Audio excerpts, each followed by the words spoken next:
Eccoci qua, cari telespettatori. Allora, torniamo a parlare dell'aspetto delle pensioni che ci interessa molto. Lo facciamo con Massimo Cestaro, segretario dello SPCGIL del Veneto. Ben ritrovato, segretario. Buongiorno a voi. Allora, pensioni. Voi avete fatto un po' un'indagine presente, qual è la situazione attuale, chi è pensionato ben lo sa. E quali sono le prospettive future, che anche questa è una valutazione attenta da fare. Più o meno sappiamo cosa il governo ha detto in base ai finanziamenti che ci sono o che non ci sono, quindi è molto difficile, però voi avete delle rivendicazioni e continuate a farle, questo è anche importante e significativo. Allora, stato dell'arte, pensione di vecchiaia. Sì, le abbiamo viste, diciamo, abbiamo fatto questa indagine. Lì siamo, diciamo, nel Veneto mediamente attorno ai 1.250 euro al mese. Questa è una media costruita anche tra uomini e donne ed è interessante. La media, bravo a dire la media, perché abbiamo detto a volte delle cifre, poi abbiamo avuto dei reclami da parte di chi riceve molto meno, ho detto non è vero. È la media delle pensioni venete. Lorda peraltro, vero? Sì, ecco. ed è la media tra uomini e donne. Perfetto. Perché se vediamo la slide, non so se siamo... Allora mettiamo in onda la slide, per la prima slide, che ci fa capire la differenza, eccola qua, uomini 1.570, le donne 815, un divario terrificante. Terrificante, e basta guardare i numeri e si vede chiaramente che le donne hanno una pensione, anche qua sempre mediamente, che è il 50% di quella percepita dai maschi. E questo si spiega perché le carriere delle donne sono spesso discontinue, sono part-time involontari, ci sono i tempi di cura che non vengono riconosciuti e quindi insomma questo determina un impoverimento della pensione delle donne. Voglio dire che rispetto al mercato del lavoro il rapporto tra maschi e femmine si inverte rispetto alla scolarità, mi spiego meglio. Noi siamo in Italia tra gli ultimi posti in Europa per quanto riguarda la scolarità dei ragazzi.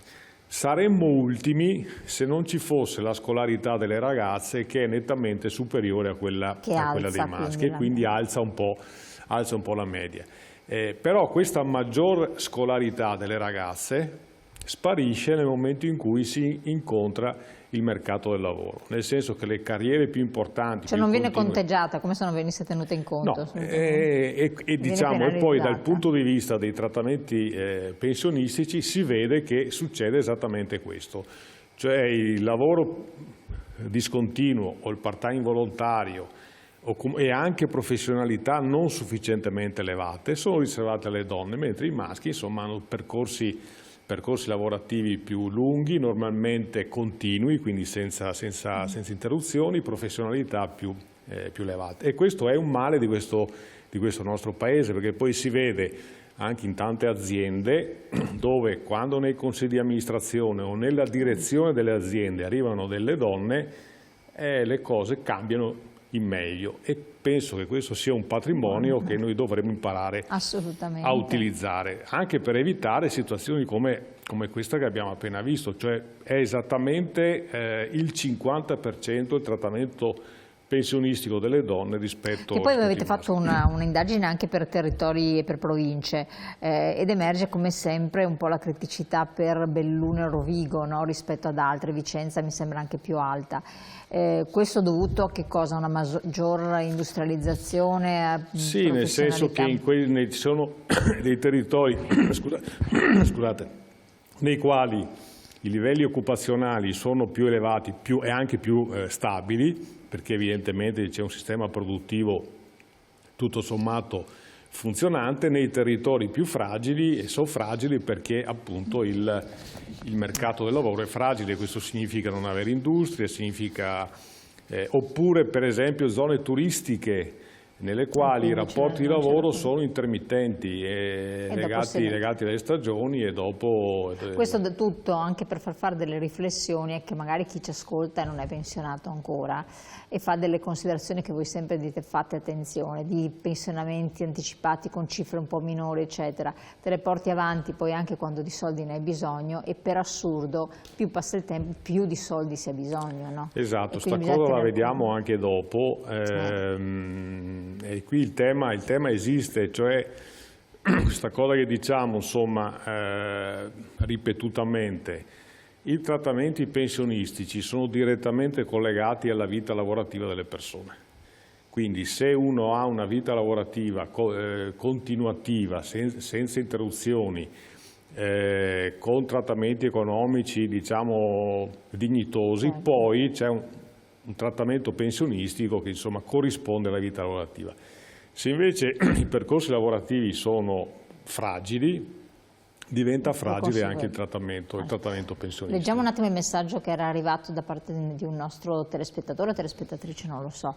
Che scandalo questo divario di pensione di genere, il lavoro discontinuo delle donne spesso non è da loro voluto, che strazio di società. È esattamente così, cioè nel senso che appunto è il caso dei part-time involontari, è uno dei casi dei part-time volontari, cioè per seguire i figli. Che alle donne, no, ma alle donne gli viene proprio chiesto dall'azienda stessa. E dall'azienda di fare il part-time, quindi non solamente per necessità, per i tempi di cura, perché sappiamo che purtroppo i tempi di cura sono messi in capo alle donne, ma anche perché c'è una richiesta delle aziende di collocare, per ridurre i costi nelle aziende, di spostare le donne nel part-time, il cosiddetto part-time involontario, quindi non come scelta mia perché deve corrispondere alle mie esigenze, ma come scelta imposta dalle aziende. Quindi anche questo. E in questi casi magari rivolgersi al sindacato. Quali sono le criticità allo stato attuale per i pensionati, quindi gli elementi sui quali anche voi cercate sempre di lavorarci sopra? E qui diventa interessante, si fa per dire, la fase che avremo di fronte proprio questo autunno, perché incontri col governo non ci sono stati e dalle cose che ci giungono, insomma, alcune indiscrezioni, alcune notizie di stampa, sembra che il governo abbia intenzione di riproporre i tagli alle pensioni praticate negli anni precedenti, cioè sostanzialmente alla rivalutazione delle pensioni. Sì, esattamente, la rivalutazione al 100% per le pensioni medio-basse e poi i tagli alle pensioni che crescono un po' di più.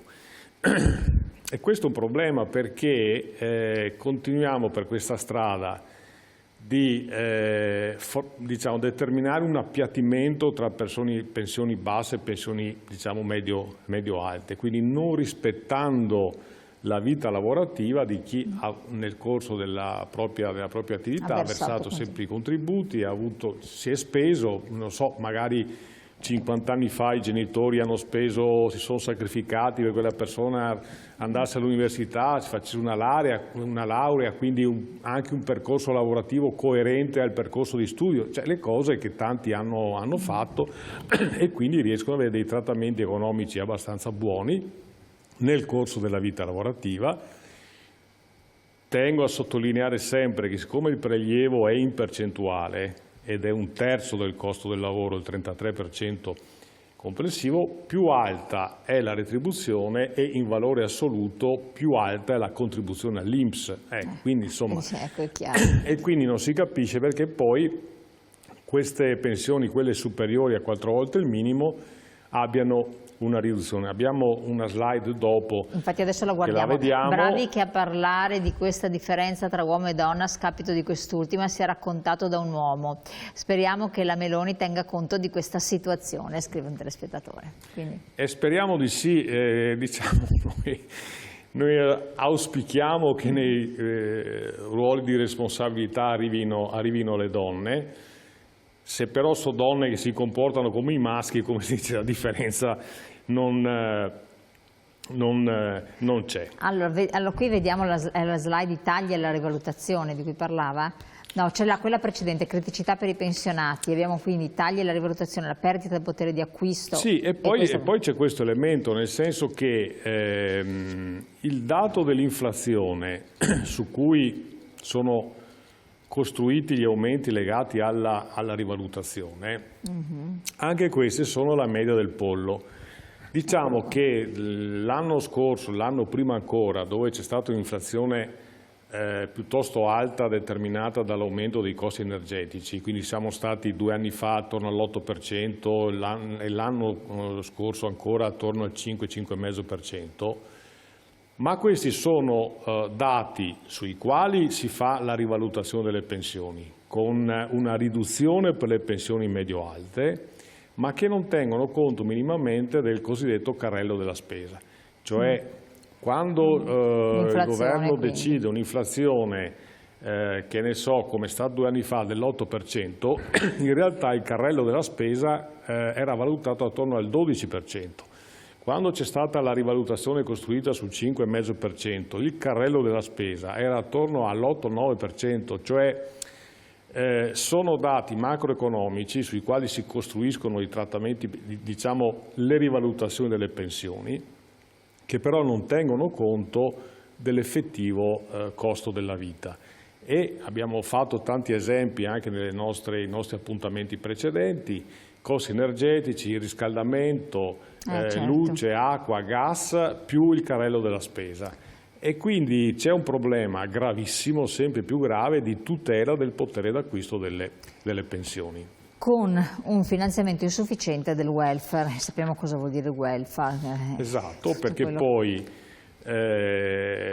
abbiamo in campo una manifestazione proprio a tutela della sanità pubblica a fine mese, proprio per segnare la gravità della situazione della sanità in Italia e anche in Veneto. Quando è che ci sarà questa manifestazione? Il 28 settembre. Che si svolgerà dove? A Verona, dove cerchiamo di porre all'attenzione delle forze politiche e delle istituzioni, ripeto in Veneto, ma la situazione è generalizzata in tutto il territorio nazionale, il fatto che la sanità pubblica risponde sempre meno alle esigenze delle persone. Ormai all'ordine del giorno la condizione per cui le persone che hanno bisogno di cure, non dico urgentissimi, ma relativamente immediate, devono rivolgersi al privato. E il privato costa molto di più del pubblico. Assolutamente. E naturalmente questo sta determinando una cosa gravissima, per cui i pensionati più poveri, i lavoratori, diciamo, rinunciano alle cure, per forza, perché il costo del privato è troppo elevato rispetto alle proprie esigenze.